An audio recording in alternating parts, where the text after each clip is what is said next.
Тартпайлы корзинага сөзсүз түрдө салыш керек депчи. Неге дегенде, эми элестеткиле, сиз төрөлө элексиз, энеңиздин ичинде жүрөсүз, 1 айлык болгондон баштап сиз айлык бул жашоого келе элексиз, а сиздин жүрөгүңүз 1 айдан баштап согуп баштайт, туурабы? 1 айдан баштап согуп баштаган жүрөк биз өлөр өлгүчөктү акыркы демибизге чейин бир дагы токтобостон, выходной алмастан, праздникке чыкпастан 1 минутага токтогон учур болгонбу бирөөнүн жарым жүрөгү? Токтобойт эч качан. Ушунчалык биз жүрөгкө мындайча айтканда ыраазычылык айтышыбыз керек да. Неге дегенде анын биздин организмде болгон функциясы аябай чоң да.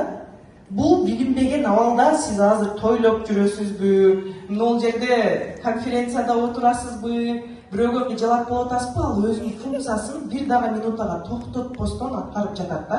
Жөнөкөй тынч абалда азыр силердин жүрөгүңөр орточо эсеп менен 60-70 жолу минутасына согуп аткан болсо, машыгуу учурунда бул 120-130га чейин чыгып кетет да. Жөнөкөй абалда сиздер 1 минутасында 5-6 литр канды айландырып аткан болсо, машыгуу учурунда 25 литр канды биздин организмде билинтирбей, звуксуз, угузбай эле ушул нерсе иштей берет, туурабы? Биз аны ойлонбойбуз. 1 минутага же бирөөбүз ойлонгонбузбу? Менин каным азыр мынча жүгүрүп атат, мындай болуп атат деп эч качан ойлонгон эмеспиз да. Ошол жүрөгкө ыраазычылык айтыш үчүн биз мына бакты сөз түрдө корзинага салып коюшубуз керек. Неге дегенде, мени бул оору менен мындайча айтканда алыста өтөт, мага бул тиешеси жок деп эч кимибиз айта албайбыз да. Азыртадан 1 жылда 1 жолу же болбосо 2 жолу кудуретибиз жетеби ушул бакты алып ичип койгондон? Анда корзинага салгыла, сразу салып койгула.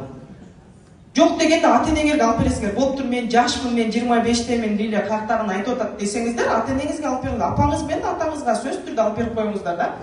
Неге дегенде, бул жүрөк иштеп атканда биздин тканьдарга, биздин баардык органдарга кычкылтекти жеткирет.